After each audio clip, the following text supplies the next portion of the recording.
রাত 3:30টার সময় বেরিয়ে উবের ধরতে গেছি। অনেক দেরি করে উবের পেলাম। এই আকাশবাণী এখান থেকে যাচ্ছে এই হাওড়াতে 4:22-এর প্রথম ট্রেন ধরে যাচ্ছি গোঘাট। গোঘাট লোকাল ধরেছি, একদম সবচেয়ে সকালেরটা আর কি। এই নামলাম, নেমে পড়লাম স্টেশনে।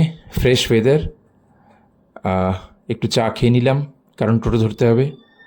টোটো বুক করলাম লোকেশনে যাওয়ার জন্য। 350 টাকা নিল। দুপাশে দারুণ লোকেশন, এই রামজীবনপুর পৌঁছে গেছি।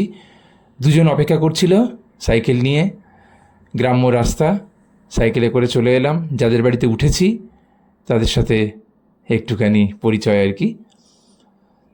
তারপরে ওই পাড়ার বাচ্চাগুলোর সাথে একটু খেললাম।